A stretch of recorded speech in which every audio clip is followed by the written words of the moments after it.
CT. Ravi ಅವರು first Mulla 3 ಅಕ್ಷರ ಅಂತ ಹೇಳಿದರು. ನನಗಿರೋದು ಒಂದೇ ಪ್ರಶ್ನೆ, ಇದನ್ನು ಇಷ್ಟು ದೊಡ್ಡ ವಿಷಯ ಮಾಡೋದಕ್ಕೆ ಬದಲು ಸಿ.ಟಿ. ರವಿಗೆ ಎಷ್ಟು ಭಾಷೆ ಬರುತ್ತೆ? ಕನ್ನಡನು ಸರಿಯಾಗಿ ಮಾತಾಡಲಿಕ್ಕೆ ಬರಲ್ಲ.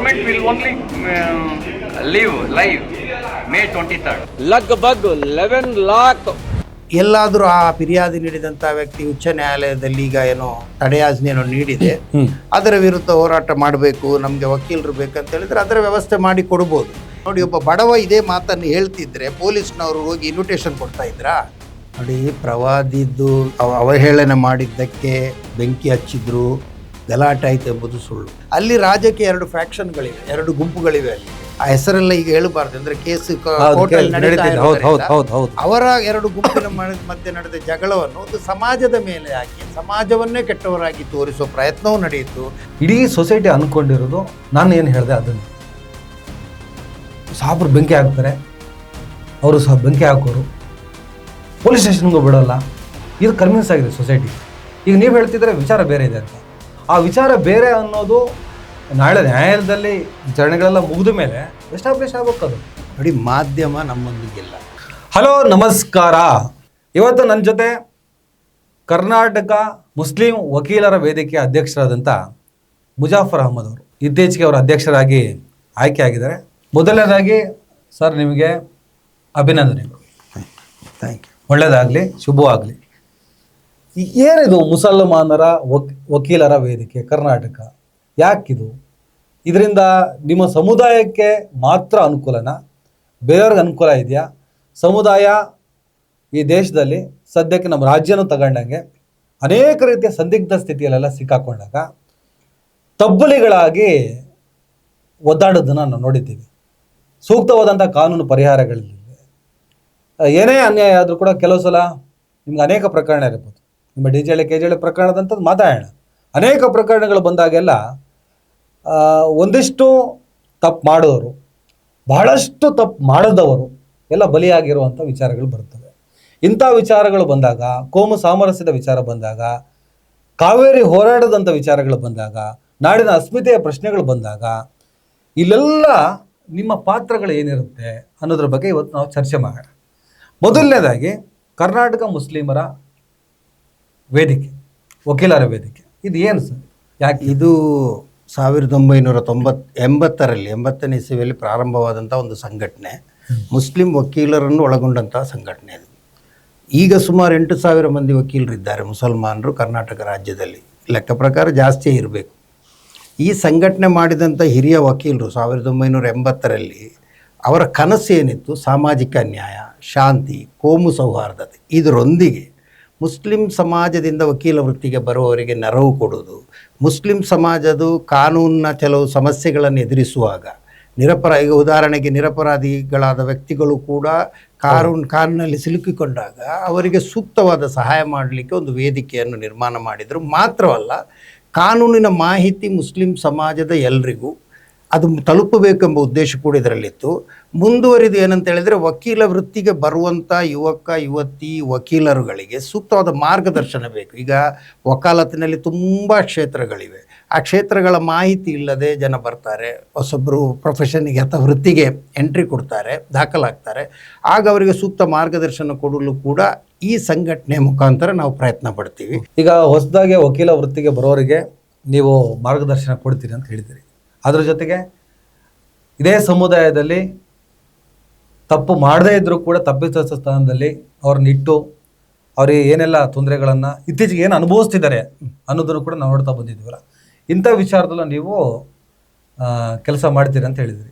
ಹೇಗೆ, ಯಾವ ಥರ ಮಾಡಿ? ನೋಡಿ, ಈಗ ನಮ್ಮ ಕಾನೂನಲ್ಲೇ ವಕೀಲರ ನೆರವು ಅಥವಾ ಕಾನೂನು ನೆರವು ಕೊಡಬೇಕಂತಿದ್ದ ಒಬ್ಬ ವ್ಯಕ್ತಿಗೆ ನ್ಯಾಯಾಲಯದಲ್ಲಿ ತನ್ನನ್ನು ಪ್ರತಿನಿಧಿಸಲು ವಕೀಲರನ್ನು ಇಟ್ಟುಕೊಳ್ಳುವಷ್ಟು ತಾಕತ್ತು ಇಲ್ಲದಿದ್ದರೆ ನ್ಯಾಯಾಲಯವೇ ಅವನಿಗೆ ವಕೀಲರನ್ನು ಕೊಡುತ್ತದೆ. ಆ ಮೂಲಕ ನ್ಯಾಯಾಲಯ ಲೀಗಲ್ ಏಡಿಂದ ವಕೀಲರನ್ನು ಕೊಟ್ಟು ಸಹಕರಿಸುತ್ತದೆ.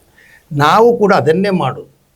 ಯಾರಿಗೆಲ್ಲ ಸಮಾಜದಲ್ಲಿ ಇಂಥ ಸನ್ನಿವೇಶಗಳನ್ನು ಯಾರೆಲ್ಲ ಎದುರಿಸುತ್ತಾರೆ ನೋಡಿ, ಎಷ್ಟೋ ಕೋಮು ಗಲಭೆಗಳ ಪ್ರಕರಣಗಳಾಗುತ್ತದೆ. ಅದು ಯಾವ ಸಮಾಜದವರೇ ಆಗಲಿ, ಅದರಲ್ಲಿ ಹೆಚ್ಚಿನ ಸಂಖ್ಯೆಯಲ್ಲಿ ನಿರಪರಾಧಿಗಳು ಸಿಕ್ಕಿಬೀಳ್ತಾರೆ. ಕೇವಲ ಆ ರಸ್ತೆಯಲ್ಲಿ ಹೋದರು ಎಂಬ ಕಾರಣಕ್ಕೆ ಡಿಜೆಹಳ್ಳಿ ಕೆಜೆಹಳ್ಳಿ ಪ್ರಕರಣದಲ್ಲಿ ಎಷ್ಟೋ ಜನ ಆರೋಪಿಗಳಿದ್ದಾರೆ. ಅವರನ್ನೆಲ್ಲ ನಾವು ಅವರಿಗೆಲ್ಲ ಸಹಾಯ ಮಾಡಿ ಈ ಕಾನೂನಿನಲ್ಲಿ ಅವರನ್ನು ಅವರ ಮೇಲೆ ಏನು ಅಪರಾಧ ದಾಖಲಾಗಿದೆ ಅದರಿಂದ ಅವರನ್ನು ಉಳಿಸಿಕೊಂಡು ಬರುವಂಥ ಕೆಲಸವನ್ನು ನಾವು ಮಾಡಬೇಕಾಗಿರುತ್ತೆ. ನಾವು ಮಾಡದಿದ್ದರೆ ನ್ಯಾಯಾಲಯ ಮಾಡುತ್ತೆ. ಅದನ್ನು ನಾವಾಗಿ ಮುಂದೆ ನಿಂತ್ಕೊಂಡು ಮಾಡುವಂಥಕ್ಕೆ ಪ್ರಯತ್ನ ಪಡ್ತೀವಿ. ಮತ್ತೊಂದು, ಮುಸಲ್ಮಾನರಿಗೆ ಮುಖ್ಯವಾಗಿ ಕೆಲವು ಕಾನೂನುಗಳಿಂದ ತೊಂದರೆ ಆಗುತ್ತದೆ ಮುಸ್ಲಿಂ ಸಮಾಜಕ್ಕೇನೆ. ಉದಾಹರಣೆಗೆ ಹಿಜಾಬ್ ಕಾನೂನಾಗಲಿ ಅಥವಾ ವಕ್ಫ್ ಅಮೆಂಡ್ಮೆಂಟ್ ಬಿಲ್ಲು, ಇಂಥ ಹಲವು ಪ್ರಕರಣಗಳು ಬರುವಾಗ ಸಾಧಾರಣವಾಗಿ ಮುಸಲ್ಮಾನರು ರಾಜಕೀಯ ನಿಲುವನ್ನು ಒಳಗೊಂಡು ಮುಂದಕ್ಕೆ ಹೋಗ್ತಾರೆ. ರಾಜಕೀಯ ಪಕ್ಷದವರು ಏನು ಅದು ಆಗಬಾರ್ದು. ವಕೀಲರು ಈ ಸಮಾಜದಲ್ಲಿ ಬೇಕಿದ್ದಷ್ಟಿದ್ದಾರೆ. ಒಳ್ಳೆ ಇಂಥ ವಿಷಯಗಳಲ್ಲಿ, ಸಂವಿಧಾನದ ವಿಷಯಗಳಲ್ಲಿ ತುಂಬ ಜ್ಞಾನವುಳ್ಳಂಥ ವಕೀಲರುಗಳಿದ್ದಾರೆ. ಅವರು ಸಮಾಜಕ್ಕೆ ಸೂಕ್ತ ಮಾಹಿತಿಯನ್ನು ನೀಡಬೇಕು. ಆ ಕೆಲಸಗಳನ್ನು ಕೂಡ ಮುಸ್ಲಿಂ ವಕೀಲರ ವೇದಿಕೆ ಮಾಡ್ತದೆ. ಈಗ ಇತ್ತೀಚೆಗೆ ಕೆಲವು ಪ್ರಕರಣ, ನೀವು ಏನು ಕೆಲಸ ಮಾಡ್ತೀರಿ, ಏನು ಇದರ ಉದ್ದೇಶ, ಇದು ಹುಟ್ಟಿದಾಗಿಂದ ಏನು ಕೆಲಸ ಮಾಡ್ಕೊಂಡು ಬಂದಿದೆ ಅನ್ನೋದನ್ನು ನೀವು ಹೇಳ್ತಾ ಬಂದಿದ್ರಿ. ನಾನು ಮುಖ್ಯ ವಿಚಾರಕ್ಕೆ ಇದಕ್ಕೆ ರಿಲೇಟೆಡ್ ಆಗಿ ಮಾತಾಡೋದಕ್ಕಿಂತ ಮುಂಚಿತವಾಗಿ, ಮೊನ್ನೆ ನಿಮ್ಮ ವಕೀಲರ ವೇದಿಕೆ ಕಾವೇರಿ ಹೋರಾಟದಲ್ಲಿ ಭಾಗವಹಿಸಿದ್ದನ್ನು ನಾನು ನೋಡಿದೆ. ಈ ರಾಜ್ಯದಲ್ಲಿ ಅಥವಾ ಈ ದೇಶದಲ್ಲಿ ಕೆಲವು ವಿಚಾರಗಳ ಚರ್ಚೆಗೆ ಬಂದಾಗ ಒಂದು ಸಮುದಾಯ, ಅದರಲ್ಲಿ ಅಲ್ಪಸಂಖ್ಯಾತ ಮುಸ್ಲಿಂ ಸಮುದಾಯ ಕೆಲವೊಂದು ಹೋರಾಟಗಳಿಂದ ದೂರ ನಿಲ್ತದೆ. ಇದ್ದಾರೆ. ಈಗ ನೀವು ಸೆಲೆಕ್ಟಿವ್, ಈಗ ನಾಡಪರ ಹೋರಾಟದಲ್ಲಿ ಮುಸಲ್ಮಾನರು ಇದ್ದಾರಾ ಇಲ್ಲ ಅನ್ನೋ ಪ್ರಶ್ನೆ ಬಂದಾಗ ಅವರೊಬ್ರು ಇದ್ರು ಇವರೊಬ್ರು ಇದ್ರು ಮಾತಾಡ್ತೀವಿ, ಓವರಾಲ್ ಆಗಿ ಬರಲ್ಲ. ಆದರೆ NRCC ಅಂತ ಕಾನ್ಸೆಪ್ಟ್ಗಳು ಬಂದಾಗ, ಮುಸ್ಲಿಂ ಸಮುದಾಯದ ಅಸ್ತಿತ್ವದ ವಿಚಾರಗಳು ಬಂದಾಗ, ಅವ್ರಿಗೆ ಸಂಬಂಧಪಟ್ಟಂಥ ವಿಚಾರಗಳು ಮಾತ್ರ ಬಂದಾಗ ಅವ್ರಿಗೆ ಕಂಪ್ಲೀಟಾಗಿ ಲಕ್ಷಾಂತರ ಜನ ವೇದಿಕೆಯನ್ನು ನಿರ್ಮಿಸಿ ಬೀದಿಯಲ್ಲಿ ನಿಂತು ಹೋರಾಟಗಳನ್ನು ಮಾಡಿದ್ದನ್ನು ನಾನು ನೋಡ್ತಾ ಬಂದಿದ್ದೀವಿ. ಆದರೆ ನಾಡು ನುಡಿ ಅನ್ನೋ ವಿಚಾರಗಳು ಬಂದಾಗ ಸೆಲೆಕ್ಟಿವ್ ಆಗ್ತಾರೆ. ಬೆರಳೆಣಿಕೆ ಎಷ್ಟು ಹೆಸರುಗಳು ಮಾತ್ರ ಬರ್ತದೆ. ಯಾವಾಗ ಈ ಸಮುದಾಯ ದೊಡ್ಡ ಪ್ರಮಾಣದಲ್ಲಿ ನಾಡು ನುಡಿ ಅನ್ನೋ ವಿಚಾರ ಬಂದಾಗ ಸೇರಿದ್ರೆ, ಬಂದರೆ, ಹೋರಾಡಿದ್ರೆ, ಈ ತಾರತಮ್ಯ ನೀತಿ ಅನ್ನೋದೇನಿದೆ, ಮುಸ್ಲಿಮ್ ಅದು ಸಪ್ರೇಟ್ ಆಗಿ ನೋಡೋದು, ಅವರನ್ನು ದೂರ ಇಡೋದು, ಭಾಷೆಗಳಿಂದ ದೂರ ಇಡೋದು, ಬದುಕಿನಿಂದ ದೂರ ಇಡೋದು, ಈ ಪ್ರಯತ್ನಗಳೆಲ್ಲ ಆಗಲ್ಲ ಅಂತ ಹೇಳ್ಬಿಟ್ಟು ನಾವು ಕೆಲವು ಸಲ ಚರ್ಚೆ ಮಾಡ್ತಾ ಬಂದಿದ್ವಿ. ನಾವು ಅದಕ್ಕೆ ಪೂರಕವಾಗಿ ನಿಮ್ಮನ್ನು ನಾವು ಮೊನ್ನೆ ಕಾವೇರಿ ಹೋರಾಟದಲ್ಲಿ ನಿಮ್ಮ ಮುಸ್ಲಿಮರ ವೇದಿಕೆಯನ್ನು ನಾವು ನೋಡಿದ್ವಿ. ಯಾಕೆ ನಿಮಗೆ ಹೋಗಬೇಕು ಅಂತ ಅನ್ನಿಸ್ತು? ಇಲ್ಲ, ಇದೇನು ನಾವು ಮೊದಲು ಹೋಗಿರೋದಲ್ಲ. ಮುಸ್ಲಿಂ ವಕೀಲರ ವೇದಿಕೆಯ ಅಧ್ಯಕ್ಷರಾಗಿ ಮೊನ್ನೆ ಹೋಗಿರೋದು ಬಿಟ್ಟರೆ, ಇದರ ಹಿಂದೆ ಕೂಡ ನಾವು ಎಲ್ಲ ನೋಡಿ, ನಾಡು ನುಡಿ ಭಾಷೆ ಇದು ಬಿಟ್ಟು ಯಾರಿಗೂ ಏನು ಮಾಡೋಕ್ಕಾಗಲ್ಲ. ಅದರಲ್ಲಿ ಜಾತಿ ಧರ್ಮ ಇಲ್ಲ. ನಮಗೆ ನಾಡು ನುಡಿ ಭಾಷೆ ಮೂರೂ ಬೇಕು. ನಾವು ಅದಕ್ಕೆ ಸಮರ್ಪಿಸಿಕೊಳ್ತೀವಿ, ಅದು ತೋರಿಸ್ಕೊಳ್ಳಲ್ಲ. ಯಾಕೆಂದರೆ ನಾಯಕತ್ವ ಅಲ್ಪಸಂಖ್ಯಾತ ಸಮಾಜದವರದ್ದು ಕಡಿಮೆ ಇರ್ಬೋದು. ಇಂಥದ್ರಲ್ಲಿ ಶ್ರೀ ನಾರಾಯಣ್ ಗೌಡ್ರ ನೇತೃತ್ವದ ಕರ್ನಾಟಕ ರಕ್ಷಣೆ ವೇದಿಕೆ ಇರಲಿ, ಅಥವಾ ಪ್ರವೀಣ್ ಶೆಟ್ಟಿ ಅವರದ್ದು ಇರಲಿ, ಹಾಗೆ ತುಂಬ ಇದೆ, ವಾಟಾಳ್ ನಾಗರಾಜ್, ಇವರೆಲ್ಲರ ಹಿಂಬದಿಯಿಂದ ಮುಸ್ಲಿಮರು ಎಷ್ಟೋ ಜನ ಯುವತಿಯರು ನಾಡು ನುಡಿ ಭಾಷೆ ಹೋರಾಟದಲ್ಲಿ ತೊಡಗಿಕೊಂಡಿದ್ದಾರೆ, ಕೆಲಸ ಮಾಡ್ತಾ ಬಂದಿದ್ದಾರೆ. ಕಾಣುವಾಗ ಏನಾಗ್ತದೆ ಅಂತ ಹೇಳಿದರೆ, ನಾವು ನಾಯಕರನ್ನು ನೋಡ್ತೀವಿ, ಅದರ ಹಿಂದಿರುವಂಥ ಹುರಿಯಾಳುಗಳನ್ನು ಕಡಿಮೆ ನಮಗೆ ಕಾಣುತ್ತೆ. ಈ ವಕೀಲರ ವೇದಿಕೆ ಇಂಥ ಎಲ್ಲ ಈ ವಿಷಯಗಳಲ್ಲಿ, ಅದರಲ್ಲಿ ಸ್ಪೆಷಲ್ ಆಗಿ ಕಾವೇರಿ ಹೋರಾಟದಲ್ಲಿ ನಾವು ಭಾಗವಹಿಸಲೇಬೇಕು. ನೀರು ಯಾರಿಗೆ ಬೇಡ? ಕರೆಕ್ಟ್. ಆ ವಿಷಯದಲ್ಲಿ ಯಾವುದೇ ರೀತಿಯ ಜಾಧರ್ಮ ಇಲ್ಲ.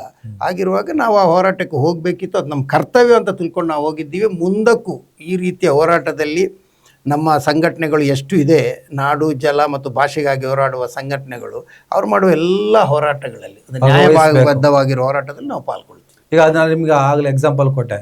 NRC ಹೋರಾಟದಂಥ ಹೋರಾಟಗಳಲ್ಲಿ ಕಾಣುವಂಥ ಸಂಖ್ಯೆ, ಇಂಥ ಹೋರಾಟಗಳಲ್ಲಿ ಕಾಣಿಸಿದ ದಿನ ಬಹುಶಃ ನಮ್ಮಲ್ಲಿರುವಂಥ ಒಂದಿಷ್ಟು ಪ್ರಶ್ನೆಗಳಿದಾವಲ್ಲ, ನಮ್ಮ ಮೇಲೆ ಕಲ್ಲು ಎಸೆಯೋಕ್ಕೆ ಈಸಿ, ಒಂದು ಸಮುದಾಯದ ಮೇಲೆ ಕಲ್ಲು ಎಸಿತಾರಲ್ಲ, ಅದನ್ನು ಬಹುಶಃ ಇಂತಹ ಪ್ರಯತ್ನಗಳು ತಡೆ ಒಡ್ಡಬಹುದು ಅನ್ನೋ. ನೋಡಿ, ನಾವು ಮಾತ್ರ ಒಂದು ಸಮಾಜ, ನನಗನಿಸ್ತದೆ, ನಾವು ಮಾತ್ರ ಮುಸ್ಲಿಂ ಸಮಾಜ ಮಾತ್ರ ಪ್ರತಿಯೊಂದನ್ನು ರುಜುವಾತುಪಡಿಸುವಂಥ ಒಂದು ಕೆಟ್ಟ ಸಂಪ್ರದಾಯ ರೂಢಿಯಲ್ಲಿದೆ. ನಾವು ನಮ್ಮ ದೇಶ ಪ್ರೇಮವನ್ನು ರುಜುವಾತುಪಡಿಸಬೇಕು, ನಾವು ನಮ್ಮ ನಾಡಿಗಾಗಿರುವಂಥ ನಮ್ಮ ಪ್ರೀತಿಯನ್ನು ರುಜುವಾತುಪಡಿಸಬೇಕು. ಇದು ಸರಿಯಲ್ಲ. ನೋಡಿ, ಈಗ ಕಾವೇರಿ ಹೋರಾಟ ಆಗಲಿ ಅಥವಾ ನಾಡು ನುಡಿ ಭಾಷೆ ಹೋರಾಟದಲ್ಲಿ 100ಕ್ಕೆ 100 ಜನ ಪಾಲ್ಗೊಳ್ಳಲ್ಲ. ಹೋರಾಟಗಾರರಂತ ಇರ್ತಾರೆ, ಅವರು ಒಳ್ಳೆ ಹೋರಾಟ ಮಾಡೋ ಮನಸ್ಸನ್ನಿಟ್ಟಿರ್ತಾರೆ, ಸಮರ್ಪಿಸಿಕೊಂಡಿರ್ತಾರೆ. ಅಂಥವರು 100ಕ್ಕೆ 100 ಯಾವ ಸಮಾಜದವರು ಇಲ್ಲ. ಹೌದು, ನಮಗೆ ಕಾಣುವಾಗ ನಮ್ಮಲ್ಲಿ ಹೆಚ್ಚಿನ ಸಂಖ್ಯೆಯಲ್ಲಿರುವ ಸಮಾಜದವರನ್ನು ನಾವು ಕಾಣ್ತೀವಿ. ಅದರ ಅರ್ಥ ಮುಸಲ್ಮಾನರು ಕೂಡ ಹಿಂಬದಿಯಿಂದ ಇರುವವರು ಏನು ಮುಂದಕ್ಕೆ ಬರಬೇಕು. ನೀವು ಹೇಳಿದ್ದು ಒಂದು ಲೆಕ್ಕದಲ್ಲಿ ಸರಿ. ನಾವು ಹೋರಾಟ ನಮಗೆ ಸಂಬಂಧಪಟ್ಟ ಸಮಸ್ಯೆಗಳಿಗೆ ಮೀಸಲಾಗಿಡದೆ ಎಲ್ಲರ ಸಮಸ್ಯೆಗಳಿಗೂ ಕೂಡ ಸ್ಪಂದಿಸುವಂಥ ಒಂದು ಸಮಾಜ ನಾವು ಆಗಬೇಕು. ನಾವು ಹಿಂದುಗಡೆ ನಿಂತುಕೊಂಡು ಹೋರಾಟ ಮಾಡೋದು ಅಥವಾ ಒಂದು ಪಕ್ಷದ ಜನರಾಗಿರುವುದಕ್ಕಿಂತ ನಾಯಕತ್ವವನ್ನು ಕೂಡ ವಹಿಸುವಂಥ ಕೆಲಸಕ್ಕೆ ನಾವು ಪ್ರಯತ್ನ ಮಾಡಬೇಕು. ಆಗ ಎಲ್ರಿಗೂ ಇದು ಅರ್ಥ ಆಗ್ಬೋದು ಅಂತ ನನಗೆ ಅನಿಸ್ತದೆ. ಮೊನ್ನೆ ಯಾವುದೋ ನೀಟ್ ಹೋರಾಟಗಳಾಗ್ತಾ ಇತ್ತು. ನೀಟ್ ಅನ್ನೋದು ಪ್ರಶ್ನೆ ಪತ್ರಿಕೆ ಸೋರಿಕೆ ಸಂಬಂಧಪಟ್ಟಂಥ ಕಾನ್ಸೆಪ್ಟು, ವಿದ್ಯಾರ್ಥಿಗಳ ಭವಿಷ್ಯಕ್ಕೆ ಸಂಬಂಧಪಟ್ಟಿದ್ದು. 22 ಲಕ್ಷ ವಿದ್ಯಾರ್ಥಿಗಳ ಬದುಕು ನಾಶ ಆಗುವಂಥ ಸಂದರ್ಭ. ಜೊತೆಗೆ 24 ಮಕ್ಕಳು ಸೂಸೈಡ್ ಮಾಡ್ಕೊಂಡಿದ್ದಾರೆ. ಧರ್ಮದ ಲೆಕ್ಕಾಚಾರದಲ್ಲಿ ಮಕ್ಕಳ ಆತ್ಮಹತ್ಯೆಯನ್ನು ನಾವು ಪರಿಗಣಿಸಲೇಬಾರ್ದು. ಆದರೂ ಕೂಡ ಇವತ್ತು ಧಾರ್ಮಿಕ ಅಸಹಿಷ್ಣುತೆ ಇರೋದ್ರಿಂದ ಆ ಧರ್ಮದ ಆಧಾರದಲ್ಲೇ ನಾವು ಮಾತಾಡಿದ್ರೆ 24ಕ್ಕೆ 22 ಮಕ್ಕಳು ಸೂಸೈಡ್ ಮಾಡ್ಕೊಂಡು ಹಿಂದೂ ಮಕ್ಕಳೇ. ಓಕೆ, ಹೀಗೆಲ್ಲ ಇದ್ರೂ ಕೂಡ ಮೊನ್ನೆ ಒಂದು ಹೋರಾಟ ಆಯಿತು. ಆ ಹೋರಾಟವನ್ನು ಅನುಮಾನಿಸುವುದರ ಜೊತೆಗೆ ನಮ್ಮ ಸ್ಟೇಟ್ನಲ್ಲಿ ಅದಕ್ಕೆ ಆ್ಯಕ್ಷನ್ನು ರಿಯಾಕ್ಷನ್ನು, ಪರ ಮತ್ತು ವಿರೋಧದ ಚರ್ಚೆಗಳು ಆದವು. ಇಲ್ಲಿ ನಾನು ಆ ವಿಚಾರಕ್ಕೆ ಬರ್ತೀನಿ. ನಮ್ಮ CT ರವಿ, ಯಶ್ಪಾಲ್ ಸುವರ್ಣ ಇವರ ಮಾತುಗಳ ಬಗ್ಗೆ ನಾನು ಚರ್ಚೆ ಮಾಡೋಣ. ಇಲ್ಲಿ ಯಶ್ಪಾಲ್ ಸುವರ್ಣದ್ದು ಬೇರೆ ಕಾನ್ಸೆಪ್ಟ್ ಆಗ್ತದೆ. ಆದರೆ CT ರವಿ ಅವರು ನೀಟ್ ಪ್ರಶ್ನೆ ಪತ್ರಿಕೆಗೆ ಸಂಬಂಧಪಟ್ಟ ಹಾಗೆ ಅಲ್ಲಿ ಮುಲ್ಲಾ 3 ಅಕ್ಷರ ಇಲ್ಲದ ಒಂದೆರಡು ಪದಗಳು ಹೇಳಿದ್ದಾರೆ. ಮುಲ್ಲಾನಿಗೂ ನೀಟ್ ಎಕ್ಸಾಮ್ಗೂ ಏನ್ ಸಂಬಂಧ? ಎದೆ ಹೇಳಿದ್ರೆ 3 ಅಕ್ಷರ ಬರಲ್ಲ, ಆತ ಬಂದು ನೀಟ್ ವಿರುದ್ಧ ಹೋರಾಟ ಅಂತ. ಕರ್ನಾಟಕ ಮುಸ್ಲಿಮರ ವೇದಿಕೆ ಒಂದು ಸೂಕ್ಷ್ಮವಾದಂಥ ವಿಚಾರಗಳನ್ನು ಮುಂದಿಟ್ಟು ಮೂವ್ಮೆಂಟ್ ಮಾಡಿದ್ರೆ ಅನೇಕ ರೀತಿಯಲ್ಲಿ ಒಡೆದಾಡುವ ನೀತಿಗಳನ್ನು ಬಲಿ ಹಾಕ್ಬೋದು, ಕಾನೂನಾತ್ಮಕವಾಗಿ ಬಲಿ ಹಾಕ್ಬೋದು. ಎಕ್ಸಾಂಪಲ್ ನಿಮಗೆ ಸಿನಿಮಾ ತಗೊಳ್ಳಿ. ಒಬ್ಬ ಮನುಷ್ಯನನ್ನು ನಿನ್ನ ಕಣ ನಾ ಆಗಲ್ಲ, ನೀನು ಮುಸ್ಲಿಂ ಕಣ, ಹಿಂದೂ ಕಣ, ನೀನು ಪಾಕಿಸ್ತಾನಕ್ಕೆ ಹೋಗೋ, ಈ ಥರದ ಸ್ಟೇಟ್ಮೆಂಟ್ಗಳು ಇವತ್ತು ಕಾಮನ್ ಆಗಿದೆ. ಅದೊಂಥರ ಈ ಉತ್ತರ ಕರ್ನಾಟಕದಲ್ಲಿ ಕೆಲವು ಬೈಗುಳಗಳು ಕಾಮನ್ ಆದಂಗೆ ನೀವು ಪಾಕಿಸ್ತಾನಕ್ಕೆ ಹೋಗು, ಅದು ಕಾಮನ್ ಆಗಿದೆ. ಕಾಮನ್ ಆಗಿ ಅದೊಂದು ತಮಾಷೆ ಕೂಡ ಆಗೋಗಿದೆ ಇವತ್ತು. ಪಾಕಿಸ್ತಾನಕ್ಕೆ ಹೋಗೋದೇ ನೀನು ಬಾ ಹೋಗೋಣ ಅನ್ನುವಷ್ಟರ ಮಟ್ಟಿಗೆ ಆಗಿದೆ. ಆದರೆ ಹಲವಾರು ದಶಕಗಳಿಂದ ಭಾಷೆಗಳ ಮೂಲಕ ಮುಸಲ್ಮಾನರನ್ನು ದೂರ ಇಡುವಂಥ ಪ್ರಯತ್ನಗಳಾಗ್ತಾ ಇತ್ತು. ಹೇಗಂದರೆ ನೀವು ಸಿನಿಮಾ ನೋಡಿರ್ಬೋದು, ಕನ್ನಡ ಸಿನಿಮಾ ಮಾತಾಡಿ, ದೇಶದ ಆಮೇಲೆ ಮಾತಾಡಿ. ಕನ್ನಡ ಸಿನಿಮಾಗಳಲ್ಲಿ ಒಂದು ಮುಸ್ಲಿಂ ಕ್ಯಾರೆಕ್ಟರ್ ಅಂತ ಬರುತ್ತೆ. ಆ ಕ್ಯಾರೆಕ್ಟರ್ ಬಂದಾಗ ಅವನ ಭಾಷೆ ನಮ್ದಕ್ಕೆ ಆಗ್ಬಿಟ್ಟು ಹೋಗ್ಬಿಟ್ಟು ಭಾಷೆಗಳ ಮೂಲಕ ಯಾಕೆ ನಿಸಾರ್ ಅಹಮದ್ ಕನ್ನಡನ ನೀವು ಮುಸ್ಲಿಂ ಕನ್ನಡ ಯಾಕೆ ತಗೊಳ್ಳಲ್ಲ? ಸಂತ ಶಿಶುನಾಳ ಶರೀಫ್ರಿಗಿಂತ ಅದ್ಭುತ ಕನ್ನಡ ಬಹುಶಃ ನಿಮ್ಗೆ ಹತ್ರನೂ ಇಲ್ಲ. ಆ ಕನ್ನಡ ನೀವು ಯಾಕೆ ತಗೋಬರಲ್ಲ? ನಿಮ್ದಕ್ಕೆ ಆಗ್ಬಿಟ್ಟು ಅಂತಲೇ ತೋರಿಸಿ ಭಾಷೆಗಳ ಮೂಲಕ ಅವರೇ ಬೇರೆ ನಾವೇ ಬೇರೆ ಅಂತ ಮಾಡುವಂಥ ಪ್ರಯತ್ನಗಳು ಹಲವಾರು ಸಿನಿಮಾಗಳಲ್ಲಿ ಆಗ್ತಾ ಇತ್ತು ಮತ್ತು ಆಗ್ತಾ ಇದ್ದಾವೆ. ಈ ಥರದ ಸೂಕ್ಷ್ಮವಾದ ವಿಚಾರಗಳು ನಿಮ್ಮ ಗಮನಕ್ಕೆ ಬಂದರೆ ನೀವು ಯಾವ ಥರದ ಮೂಮೆಂಟ್ ಸ್ಟೆಪ್ ತಗೋಬೋದು? ನೋಡಿ, ನಮ್ಮ ಸಂಘಟನೆದು ಪ್ರೈಮರಿ ಏನಿದೆ, ಪ್ರಾಥಮಿಕವಾಗಿ ವಕೀಲರು ನಮ್ಮದು ಇಂಪಾರ್ಟೆಂಟ್. 8,000 ವಕೀಲರು ರಾಜ್ಯದಲ್ಲಿದ್ದಾರೆ. ಈ 8,000 ವಕೀಲರ ವೆಲ್ಫೇರ್ ಅಥವಾ ಕಲ್ಯಾಣ ನಮ್ಮ ಒಂದನೇ ಗುರಿ. ಅದಕ್ಕೆ ಪೂರಕವಾಗಿಯೇ ಇರುವುದು ಸಾಮಾಜಿಕ ನ್ಯಾಯ, ಅದೇ ರೀತಿ ಶಾಂತಿ ಮತ್ತು ಕೋಮು ಸೌಹಾರ್ದತೆ. ಕೋಮು ಸೌಹಾರ್ದತೆ ಯಾಕೆ ಅಲ್ಲಿ ಬಂತು ಅಂತ ಹೇಳಿದರೆ, ನಮ್ಮ ನ್ಯಾಯಾಲಯಗಳಲ್ಲಿ ವಕೀಲ ವೃತ್ತಿ ಬಾಂಧವರಲ್ಲಿ ಯಾವುದೇ ರೀತಿಯ ಧರ್ಮದ ಅಥವಾ ಜಾತಿಯ ಭೇದ ಭಾವ ಇಲ್ಲ. ನಾವೆಲ್ಲರೂ ಹೋಗಿ ಎಲ್ಲಿ ಹೋಗಿ ಯಾವ ತಾಲೂಕು ಮಫಸಿಲ್ ಅಥವಾ ಜಿಲ್ಲಾ ನ್ಯಾಯಾಲಯ ಅಥವಾ ಈಗ ಉಚ್ಚ ನ್ಯಾಯಾಲಯದಲ್ಲಿ ಹೋಗಿ ಬಹಳ ಒಂದು ಪ್ರೀತಿ ವಿಶ್ವಾಸದಿಂದ ಇರುವವರು ವಕೀಲರು. ಅಂದರೆ ದಿನದ ಹೆಚ್ಚಿನ ಹೊತ್ತು ನಾವು ನ್ಯಾಯಾಲಯಗಳಲ್ಲಿ ಕಳೆಯುವವರು. ನಮ್ಮಲ್ಲಿ ಆ ರೀತಿಯ ಜಾತಿ ಧರ್ಮದ ಒಂದು ಏನು ಹೊರಗಡೆ ಕಾಣುತ್ತೋ ಅದು ಯಾವ ರೀತಿಯಲ್ಲಿ ಕೂಡ ನಮ್ಮಲ್ಲಿ ಇಲ್ಲ. ಅದಕ್ಕಾಗಿ ನಾವು ಕೋಮು ಸೌಹಾರ್ದಕ್ಕೆ ಮುಂದೆ ನಾವು ನಿಲ್ಲಬೇಕು ಎಂಬುದು ಈ ಕಾರ್ಯ. ಎರಡನೇದಾಗಿ ನೀವು ಹೇಳುವ ಹೊಡೆದಾಡುವ ನೀತಿಗೆ ಹೊರಗಡೆ ಏನು ನಡೀತಾ ಇದೆ, ಇದು ಬಹಳ ಕಾಲದಿಂದ ನಡೀತಾ ಇದೆ. ಇದೆಲ್ಲ 1-2 ದಿನದಲ್ಲಿ ನಿಲ್ಲುವಂತ ವಿಷಯಗಳು ಅಲ್ಲ. ಇವತ್ತು ನಮಗೆ ಭೂತತ್ತರ ಏನು ಕಾಣಿಸ್ತಾ ಇದೆ ಅದು ಹಲವಾರು ದಶಕಗಳ ಪ್ರಯತ್ನದ ಫಲ. ಇಸ್ಲಾಮೋಫೋಬಿಯಾ ಕೇವಲ ಅದು ಇಲ್ಲಿ ಮಾತ್ರ ಇರೋದಲ್ಲ, ವಿಶ್ವದಾದ್ಯಂತ ಇದೆ. ನೇಪಾಳದಲ್ಲೂ ಶುರು ಆಗಿದೆ. ಅದು ಎಲ್ಲಾ ಕಡೆ ಇದೆ. ಅದು ಒಂದು ಜನರೇಷನ್ ನಡೆದ ಮೇಲೆ ಅದು ಮುಗಿದೋಗುತ್ತೆ. ನೀವು ಪ್ರಾರಂಭದಲ್ಲಿ ನೀಟಿಂದ ಪ್ರಾರಂಭಿಸಿದ್ದೀರಿ. ನಾನು ನೀಟ್ ಬಗ್ಗೆ ಹೇಳೋದಾದ್ರೆ, ನೋಡಿ, ನೀವು ಅಥವಾ ಈ ಹೊಡೆದಾಡಿಸುವವರು ಎಲ್ಲರೂ ಚಿಂತೆ ಮಾಡಬೇಕಿದ್ದು 20 ವರ್ಷ ನಂತರದ ಭಾರತದ ಬಗ್ಗೆ. 20 ವರ್ಷ ನಂತರದ ಭಾರತ ಹೇಗಿರಬೇಕು ಅಂತ ಕನಸು ಕಾಣಬೇಕು. ಅದಕ್ಕೆ ನಮ್ಮ ಕೊಡುಗೆಗಳನ್ನು ನಾವು ನೀಡಬೇಕು. ನಮ್ಮ ವಿದ್ಯಾರ್ಥಿಗಳು ಈಗಲೇ ಈ ಪರಿಸ್ಥಿತಿಯಲ್ಲಿದ್ದರೆ ಅವರ ಭವಿಷ್ಯವೇನು? ನಮ್ದಂತೂ ಬಿಡಿ, ನಾವೆಲ್ಲ ಬಾಳಿ ಬದುಕಿದ್ದೀವಿ, ಏನು ಸ್ವಲ್ಪ ಟೈಮ್ ಬದುಕ್ತೀವಿ ನಾವು. ಆ ಮಕ್ಕಳಿಗೆ ಅವರು ಏನೊಂದು 20 ವರ್ಷ ಕಳೆಯುವಾಗ ಒಂದು ಒಳ್ಳೆ ಸಮೃದ್ಧ ಭಾರತದಲ್ಲಿ ಅವರು ಜೀವನ ಮಾಡಬೇಕು ಅಂತ ಆ ನಿಟ್ಟಿನಲ್ಲಿ ಆಲೋಚನೆ ಮಾಡಿ ಸರ್ಕಾರ, ನಾವು ಪ್ರತಿಯೊಬ್ಬ ವ್ಯಕ್ತಿಯೂ ಕೂಡ ವೈಯಕ್ತಿಕ ಕೊಡುಗೆಯನ್ನು ಕೊಡುವಂಥ ಕಾಲ ಇದು. ಎಲ್ಲ ರಾಷ್ಟ್ರಗಳು ಭಾಳ ಮುಂದೆ ಹೋಗ್ತಾ ಇದೆ, ನಾವು ಅಲ್ಲೇ ಇದ್ದೀವಿ ಅಂತ ಅನಿಸ್ತಾ ಇದೆ.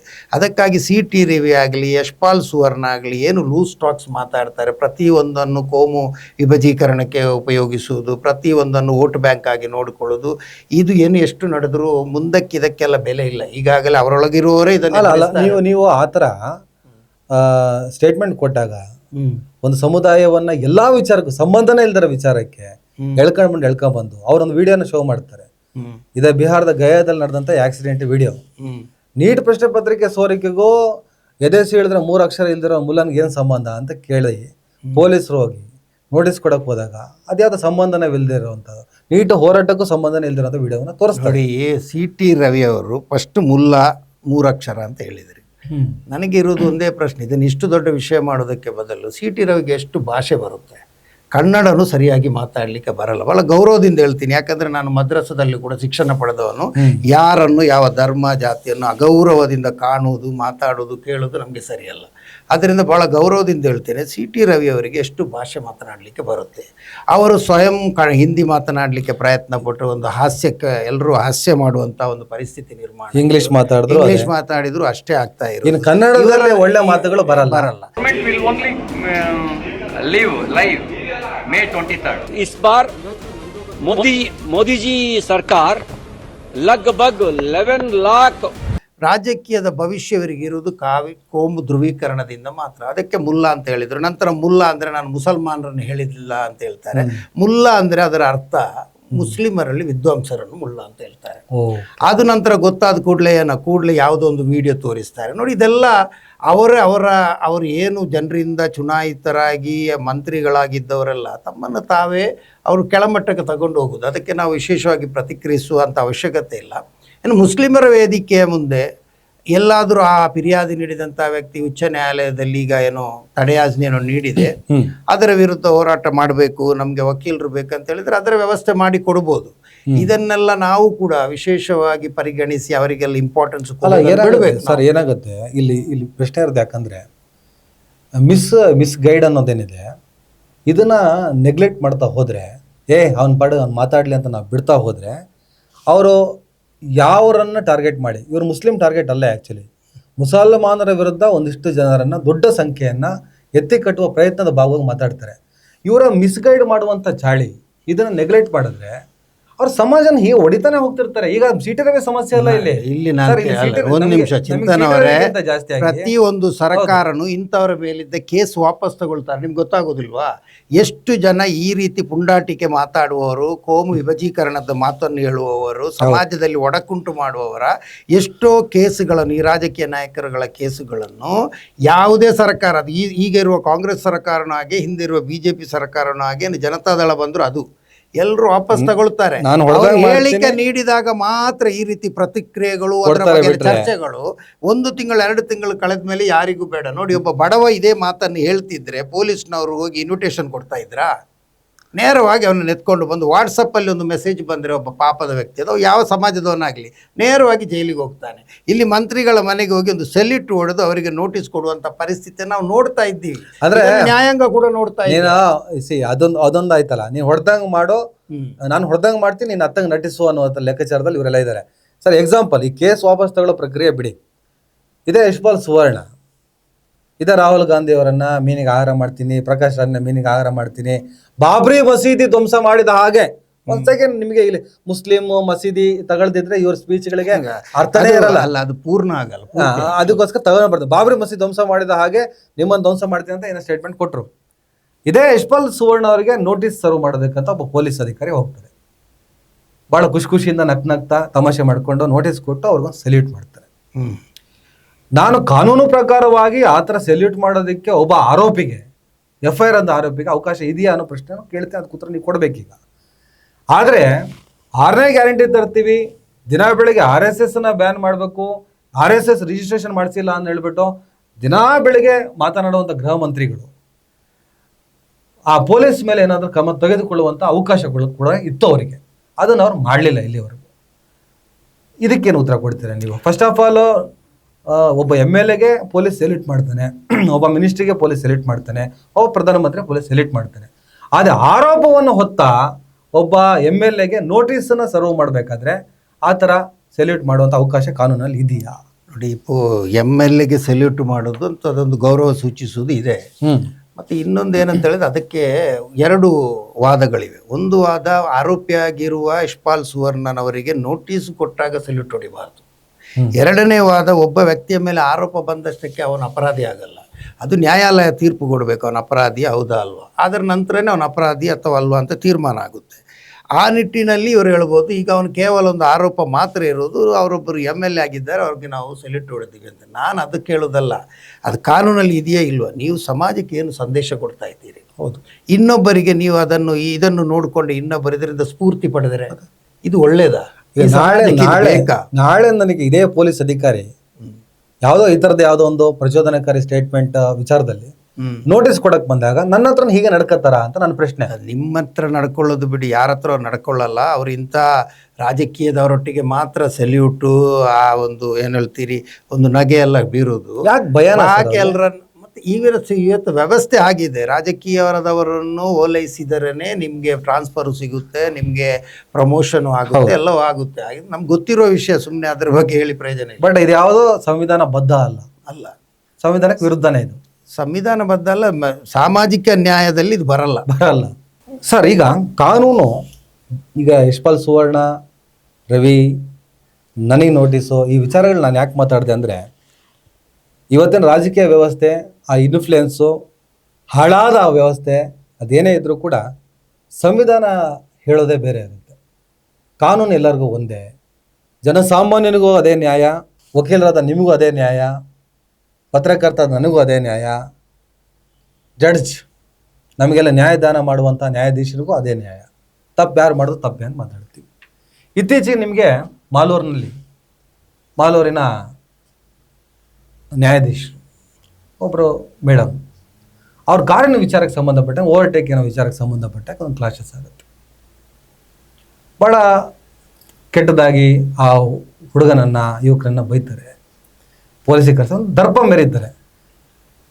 ಹೈಕೋರ್ಟ್ನಲ್ಲಿ ಮುಖ್ಯ ನ್ಯಾಯಾಧೀಶರಾದಂಥ ನಾಗಪ್ರಸನ್ನ ಅವ್ರ ಪೀಠ ಕೂಡ ಅದನ್ನು ಖಂಡಿಸ್ತು. ಈ ಥರದ ಪ್ರಕರಣಗಳು ಬಂದಾಗ ನನಗೇನೋ ಒಂದು ಎಲ್ಲ ಭರವಸೆಗಳು ಕಳ್ಕೊಂಡಾಗ ನನಗೆ ನ್ಯಾಯ ಸಿಗುವಂತಹ ಜಾಗ ಅದು ಅಂತ ನಾನು ಭಾವಿಸಿರ್ತೀನಿ. ಆದರೆ ನ್ಯಾಯ ಕೊಡುವಂತಹ ಕೆಲವರು ರಸ್ತೆಯಲ್ಲಿ ಸಾರ್ವಜನಿಕವಾಗಿ ಹೀಗೆ ವರ್ತಿಸಿದಾಗ ನಾಳೆ ನಂಗೆ ಭಯ ಆಗುತ್ತೆ ಆ ಕೋರ್ಟ್ ಮುಂದೆ ನಾನೊಬ್ಬ ಆರೋಪಿಯಾಗಿ ನಿಲ್ಲಕ್ಕೆ. ಯಾಕಂದರೆ ಸಾಮಾಜಿಕ ನ್ಯಾಯ ಅನ್ನೋದು ಇಲ್ಲದ ಅವರಿಂದ ನಮಗೆ ನ್ಯಾಯ ಸಿಗುತ್ತೆ ಅನ್ನೋದು ಪ್ರಶ್ನೆ. ನನ್ನನ್ನು ಅವ್ರು ಧಿಕ್ಕರಿಸ್ತಾ ಇಲ್ಲ. ಪ್ರಶ್ನೆ, ನನಗೆ ನ್ಯಾಯ ಕೊಡ್ತಾರಪ್ಪ, ಅವರೇ ಅನ್ಯಾಯವನ್ನು ಮಾಡ್ತಿದಾರಲ್ಲ, ಅದನ್ನು ಹೈಕೋರ್ಟ್ ಕೂಡ ಎತ್ತಿ ತೋರಿಸಿದೆಯಲ್ಲ ಅನ್ನೋ ಪ್ರಶ್ನೆ ಬರ್ತದೆ. ಅದೇ ಹೈಕೋರ್ಟ್ ಮೂಮೆಂಟ್ ನೋಡಿದಾಗ ನ್ಯಾಯಾಧೀಶರು, ಲೀಗಲ್ ಆಫೀಸರು ಏನನ್ನೂ ನೋಡದೆ ನ್ಯಾಯದಾನ ಏನು ಅನ್ನೋದನ್ನು ಜಸ್ಟಿಸ್ ನಾಗಪ್ರಸಾದ್ ಅವರು ಮಾತಾಡಿದ್ದಾರೆ. ಹೋಪ್ ಅಲ್ಲಿದೆ. ಕೆಲವು ಕಡೆ ನಮಗೆ ಹೋಪ್ಗಳೇ ಇರಲ್ಲ. ಇಂಥ ವಿಚಾರಕ್ಕೆ ಸಂಬಂಧಪಟ್ಟ ಏನು ಮಾತಾಡುತ್ತೆ ನೋಡಿ. ಈಗಾಗಲೇ ಬೆಂಗಳೂರು ವಕೀಲರ ಸಂಘ ಆ ನ್ಯಾಯಾಧೀಶೆ ಏನು ಮಾಡಿದ್ರು ಅದರ ವಿರುದ್ಧವಾಗಿ ಸ್ಟೇಟ್ಮೆಂಟನ್ನು, ಹೇಳಿಕೆಯನ್ನು ನೀಡಿದೆ. ನ್ಯಾಯಾಲಯದಲ್ಲಿ ವಕೀಲರನ್ನು ಇಟ್ಟುಕೊಂಡು ಹೋರಾಟ ಕೂಡ ಮಾಡಿದೆ. ನ್ಯಾಯಮೂರ್ತಿಗಳಾದಂಥ ನಾಗಪ್ರಸನ್ನ ಸಾಹೇಬರು ಭಾಳ ಮುತುವರ್ಜಿಯಿಂದ ಆ ಕೇಸನ್ನು ತಗೊಂಡು ನ್ಯಾಯಾಧೀಶೆಗೆ ಅಹಂಕಾರ, ನ್ಯಾಯಾಧೀಶರು ಯಾರಾದರೂ ಅವರಿಗೆ ಅಹಂಕಾರವೆಲ್ಲ ಇರಬಾರ್ದು ಎಂಬ ವಿಷಯದಲ್ಲೆಲ್ಲ ಅವರು ಒಂದು ಚೀಮಾರಿ ಹಾಕಿದ್ದಾರೆ. ನೋಡಿ, ಇಲ್ಲೊಂದು ವಿಷಯ ನಾನು ಏನು ಹೇಳ್ತೀನಿ ಅಂತ ಹೇಳಿದರೆ, ನ್ಯಾಯಮೂರ್ತಿಗಳಾಗಲಿ ನ್ಯಾಯಾಧೀಶರಾಗಲಿ ಯಾರೇ ಆಗಲಿ ಮನುಷ್ಯರು. ನಾವು ಮನುಷ್ಯರಿಂದ ತಪ್ಪು ಬರೋದು ಸಹಜ. ಈ ನ್ಯಾಯಾಧೀಶರುಗಳಿಗೂ ಮತ್ತು ನ್ಯಾಯಮೂರ್ತಿಗಳ ಜೀವನ ಅಂದರೆ ಭಾಳ ರೆಸ್ಟ್ರಿಕ್ಟೆಡ್ ಇರುತ್ತೆ. ಒಂದು ಚೌಕಟ್ಟಿನೊಳಗೇ ಅವ್ರ ಜೀವನ ಮಾಡಬೇಕಾಗುತ್ತೆ. ನಮ್ಮ ರೀತಿ ಇರಲ್ಲ. ಕೆಲಸದ ಸಿಕ್ಕಾಪಟ್ಟೆ ಒತ್ತಡ ಕೂಡ ಇರುತ್ತೆ. ಆದರೆ ಅದನ್ನೆಲ್ಲ ಮೆಟ್ಟಿ ನಿಂತು ಕೋರ್ಟಿನ ಒಳಗೆ ಮತ್ತು ಕೋರ್ಟಿನ ಹೊರಗಡೆ ಶಿಷ್ಟಾಚಾರವನ್ನು ತೋರಿಸಿ ಬದುಕಬೇಕಾದಂತಹ ಒಂದು ಕರ್ತವ್ಯ ಅವರ ಮೇಲೆ ಕರ್ತವ್ಯ. ಅಂಥದ್ರಲ್ಲಿ ತಪ್ಪು ಮಾಡಿದ್ದಾರೆ ಇವರು. ನೋಡುವಾಗ ನಮಗೂ ಕೂಡ ಅದು ಬೇಸರ ಅನಿಸಿತು. ಆ ಸಾಮಾಜಿಕ ಜಾಲತಾಣದಲ್ಲಿ ಏನು ವಿಡಿಯೋ ನೋಡಿದ್ವಿ ನಾವು, ಆ ಹುಡುಗನೊಟ್ಟಿಗೆ ನಡ್ಕೊಂಡ ರೀತಿಯ, ಉಪಯೋಗಿಸಿದ ಭಾಷೆ, ಅದೆಲ್ಲ ಒಂದು ನ್ಯಾಯಾಧೀಶರಿಗೆ ಮತ್ತು ಯಾರಿಗೂ ಶೋಭೆ ತರುವಂಥದ್ದಲ್ಲ. ಕಾನೂನಿನೊಳಗಿರುವವರಿಗೆ, ನಾವು ಕೂಡ ಕಾನೂನು ಅಧಿಕಾರಿಗಳೇ ಆಗ್ತೀವಿ ಕೋರ್ಟ್ನೊಳಗೆ. ಆದ್ದರಿಂದ ಅವರು ಮಾಡಿರೋ ತಪ್ಪಿಗೆ ಈಗಾಗಲೇ ನಮ್ಮ ನ್ಯಾಯಮೂರ್ತಿಗಳು ಆ ಪ್ರಕರಣವನ್ನು ಮುಖ್ಯ ನ್ಯಾಯಮೂರ್ತಿಗಳಿಗೆ ಕಳಿಸಿದ್ದಾರೆ. ಆಡಳಿತಾತ್ಮಕವಾದಂಥ ಏನಿದೆ ಅವರ ಮೇಲೆ ಏನು ಕ್ರಮ ಕೈಗೊಳ್ಬೋದು ಎಂಬುದರ ಬಗ್ಗೆ. ಆದ್ದರಿಂದ ಆ ವಿಷಯದಲ್ಲಿ ನಾವು ಚರ್ಚೆ ಮಾಡೋದಕ್ಕಿಂತಲೂ ಎರಡು ಆ್ಯಂಗಲಲ್ಲಿ ನಾವು ಅದನ್ನು ಹೇಳಿ ನಾನು ಮುಗಿಸ್ತೀನಿ. ಒಂದನೇದಾಗಿ ಕೆಲಸದ ಒತ್ತಡ, ಆ ಒಂದು ಜೀವನ ಶೈಲಿ ನ್ಯಾಯಾಧೀಶರ, ಅದರಿಂದ ಒಮ್ಮೆ ಇಂಥ ತಪ್ಪುಗಳು ಆಗ್ಬೋದು. ಎರಡನೇದಾಗಿ ನ್ಯಾಯಾಧೀಶರಾಗಿ ಶಿಷ್ಟಾಚಾರ ಪಾಲನೆ ಮಾಡುವಂಥ, ಅಥವಾ ಕೋರ್ಟಿನ ಅಲಂಕಾರ ಅಂತ ಹೇಳಿದೆ ಅದನ್ನು ಪಾಲನೆ ಮಾಡುವಂಥ ಜವಾಬ್ದಾರಿ ಅವರ ಮೇಲಿದೆ. ಮುಂದಕ್ಕೆ ಈ ರೀತಿ ಆಗಬಾರ್ದು. ಸಮಾಜದಲ್ಲಿ ಈಗಲೂ ವ್ಯಕ್ತಿಗಳು ಕೊನೆಯದಾಗಿ ಒಂದು ಆಸೆ ಇಟ್ಟುಕೊಂಡಿರೋದು, ಒಂದು ಭರವಸೆ ಇಟ್ಟುಕೊಂಡಿರೋದು ನ್ಯಾಯಾಲಯದ ಮೇಲೆ. ಅದನ್ನು ಉಳಿಸಿಕೊಳ್ಳುವಂಥ ಜವಾಬ್ದಾರಿ ಅವರಿಗೂ ಇದೆ, ನಮಗೂ ಇದೆ ಅಂತೇಳಿ ನಾನು ಹೇಳ್ತೀನಿ. ಇನ್ನು ಕೊನೆಯದೊಂದು ಗಂಭೀರವಾದ ಪ್ರಶ್ನೆ. ಭಾರತ ದೇಶದಲ್ಲಿ ಒಂದೇ ವಿಚಾರವನ್ನು ಇಬ್ಬರು ಮಾತಾಡಿದ್ರೆ ಒಬ್ಬೊಬ್ಬರ ಸ್ಟೇಟ್ಮೆಂಟನ್ನು ಒಂದೊಂದು ರೀತಿಯ ತೆಗೆದುಕೊಳ್ಳುವಂಥ ಸಿಸ್ಟಮ್ ಇದೆ. ಎಕ್ಸಾಂಪಲ್, ಈ ದೇಶದಲ್ಲಿ ಒಬ್ಬ ಕನ್ನಯ್ಯ ಏನಾದರೂ ಒಂದು ವಿಚಾರವನ್ನು ಮಾತಾಡಿದ್ರೆ,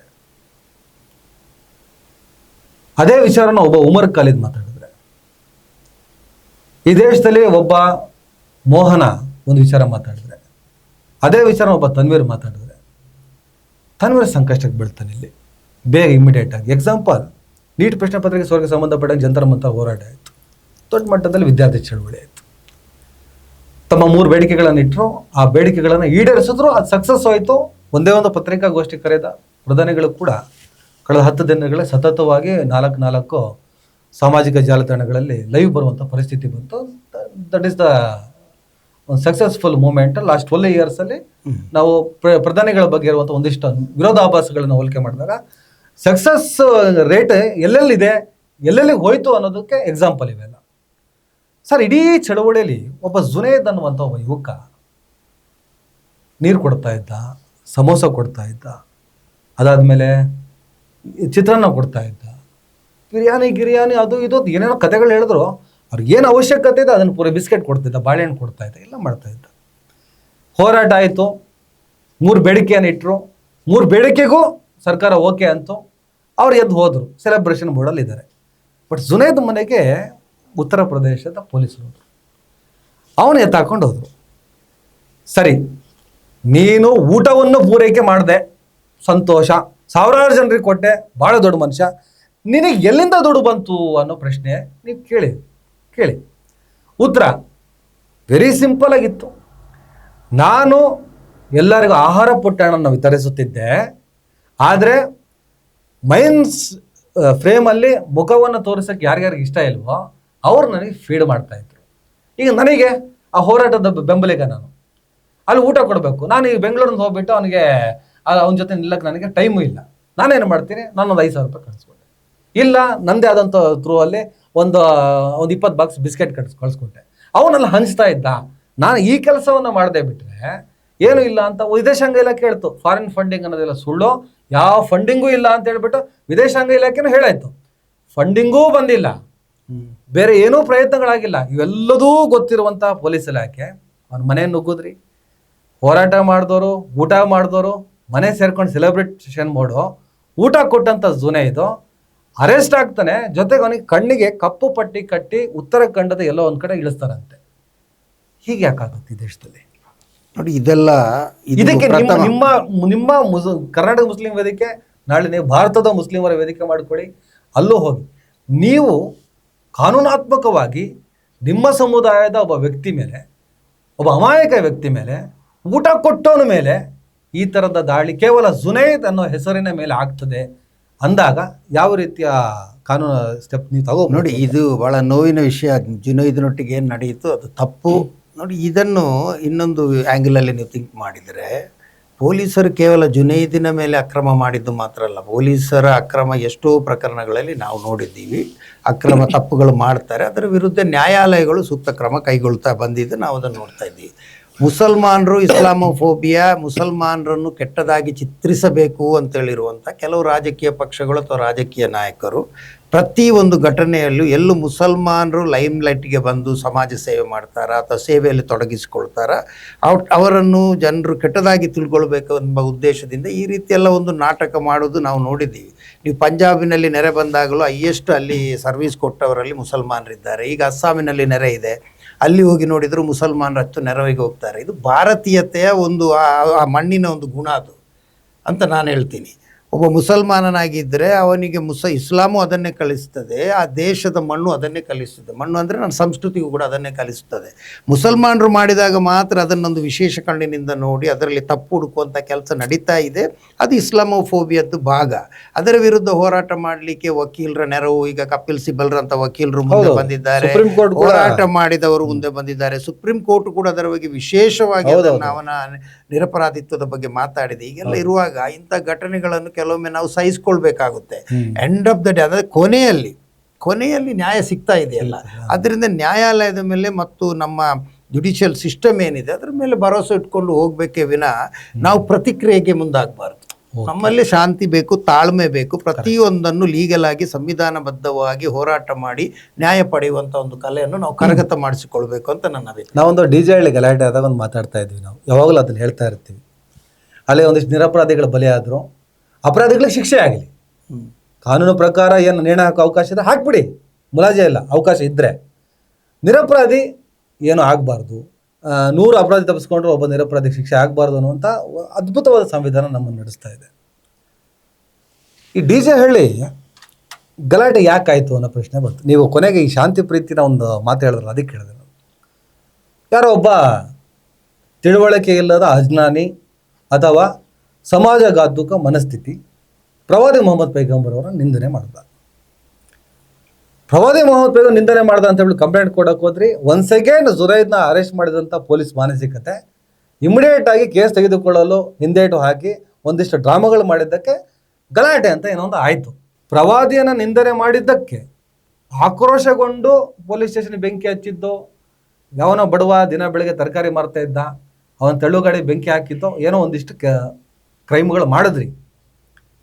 ತನ್ನ ಮೇಲೆ ಕಸ ಎರಚುತ್ತಿದ್ದವರನ್ನ, ತನ್ನ ಮೇಲೆ ಖುದ್ದು ಕಸವನ್ನು ಎರಚುತ್ತಿದ್ದವರನ್ನ ಕ್ಷಮಿಸಿದ ಪ್ರವಾದಿ ಮೊಹಮ್ಮದ್ ಪೈಗಂಬರ್.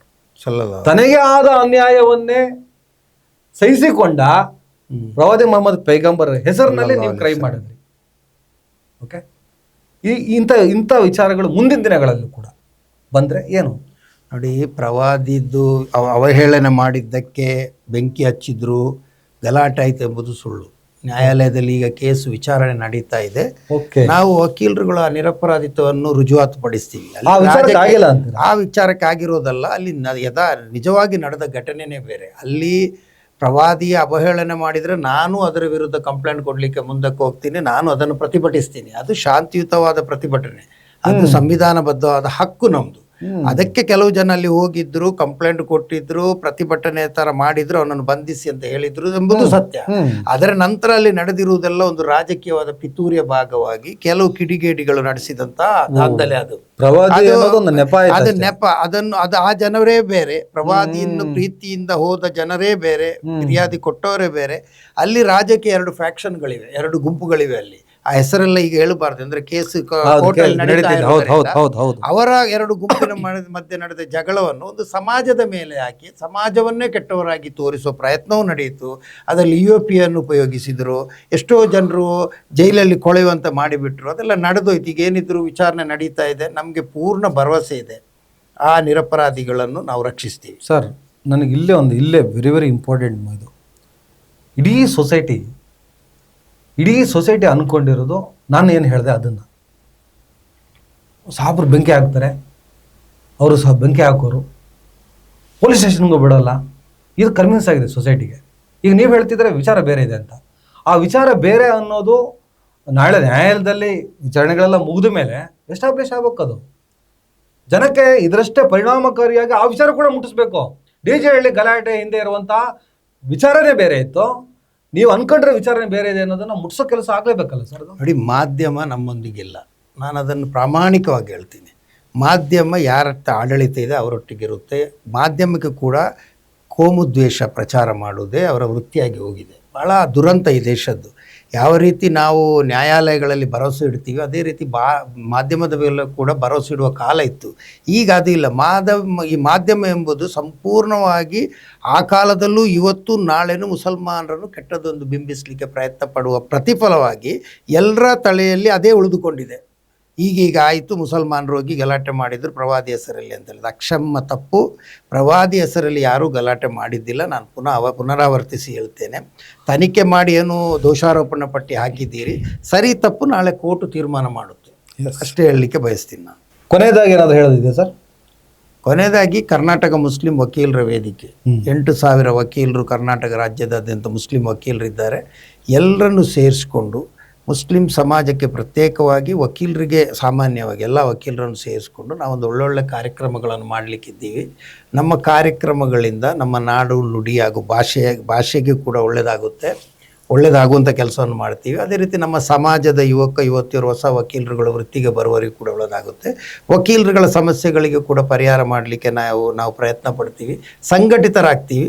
ಏನಿದ್ರೂ ಸಂವಿಧಾನದ ಅಡಿಯಲ್ಲಿ ಕಾನೂನುಬದ್ಧವಾಗಿ ನಮ್ಮ ಸಂಘಟನೆಯನ್ನು ನಾವು ಮುಂದಕ್ಕೆ ತಗೊಂಡು ಹೋಗ್ತೀವಿ. ಮುಸ್ಲಿಂ ವಕೀಲರಲ್ಲಿ ಪ್ರಗತಿಯನ್ನು ಕಾಣುವ ಪ್ರಯತ್ನವನ್ನು ಪಡ್ತೀವಿ. ಎಷ್ಟು ಹೇಳಿ ನನ್ನ ಮಾತನ್ನು ಮುಗಿಸ್ತೀನಿ. ಗುಡ್. ಇದೊಂದು ಒಳ್ಳೆ ಮೂಮೆಂಟ್, ಆಗ್ತಾ ಇರೋ ಮೂಮೆಂಟು. ಅಧ್ಯಕ್ಷರಾಗಿ ಮುಜಾಫರ್ ಅಹಮದ್ ಅವರು ಆಯ್ಕೆಯಾಗಿದ್ದಾರೆ. ಎಲ್ಲರೂ ಒಗ್ಗಟ್ಟಾಗಿ ಒಟ್ಟಿಗೆ ಸೇರಿ ಏನು ಮಾಡಬಹುದು, ಏನು ಮಾಡ್ತೀವಿ ಅನ್ನೋದ ಕ್ಲಾರಿಟಿಯನ್ನು ನಿಮಗೆ ತಕ್ಕ ಮಟ್ಟಿಗೆ ಕೊಟ್ಟಿದ್ದಾರೆ. ಇನ್ನಷ್ಟು ವಿಚಾರಗಳು ಬಂದಾಗ ಯಾವ ಸಮುದಾಯದ ಸಮಸ್ಯೆಗಳ ಬಗ್ಗೆ ನಾವು ಮಾತಾಡಿದ್ವು, ಆಮೇಲೆ ವಕೀಲರು ಅವರಿಗೆ ಸಿಗಬೇಕಾದ ಮಾರ್ಗದರ್ಶನ, ಏನೇ ಇದ್ದರೂ ಕೂಡ ಕೋರ್ಟ್ ಕಟಕಟೆಯಲ್ಲಿ ನಿಂತು ಸಮರ್ಥವಾಗಿ ಎಲ್ಲವನ್ನು ನಿಭಾಯಿಸಿದಾಗ ಮಾತ್ರ ಎಲ್ಲದಕ್ಕೂ ಸೊಲ್ಯೂಷನ್ ಸಿಗ್ತದೆ. ಆಮೇಲೆ ಓವರಾಲಾಗಿ ಏನು ಹೇಳ್ತೀವಿ ಅಂದರೆ, ನಾವು ಅದೇನೇ ಇರಲಿ, ಅದು ಯಾವುದೇ ಆರೋಪಗಳು ಬರಲಿ, ಅದೇನೇ ಕೆಸರೆಚಾಟ ಮಾಡಲಿ, ಅದು ಹೇಗೆ ಟಾರ್ಗೆಟ್ ಮಾಡಲಿ, ಅದಕ್ಕೆ ಅಧಿಕಾರಿ ವರ್ಗಗಳು ಕೂಡ ಕೈ ಜೋಡಿಸಲಿ. ರಾಜಕಾರಣದ ಕುತಂತ್ರದಿಂದ ಜುಡಿಷಿಯಲ್ ಸಿಸ್ಟಮ್ ಅನ್ನೋದೊಂದಿದೆ. ನ್ಯಾಯಾಂಗದ ಮೇಲೆ ಭರವಸೆ ಇಡೋಣ. ಅದೇ ನ್ಯಾಯಾಂಗದಲ್ಲಿ ನ್ಯಾಯದಾನ ಮಾಡುವ ವಿಚಾರದಲ್ಲಿ, ಹೋರಾಟ ಮಾಡುವ ವಿಚಾರದಲ್ಲಿ ಕರ್ನಾಟಕ ಮುಸ್ಲಿಮರ ವೇದಿಕೆ ಹಗಲು ರಾತ್ರಿ ದುಡಿಯುತ್ತೆ, ಕೆಲಸ ಮಾಡುತ್ತೆ, ನಿಮ್ಮ ಜೊತೆಗೆ ನಿಲ್ಲುತ್ತೆ ಅನ್ನುವಂತಹ ಕ್ಲಾರಿಟಿಯನ್ನು ಮತ್ತು ಆಶ್ವಾಸನೆಯನ್ನು ಕೊಟ್ಟಿದ್ದಾರೆ. ಎಲ್ಲ ಸದುಪಯೋಗ ಪಡಿಸ್ಕೊಳ್ಳಿ. ಎಲ್ಲರಿಗೂ ಒಳ್ಳೆಯದಾಗಲಿ.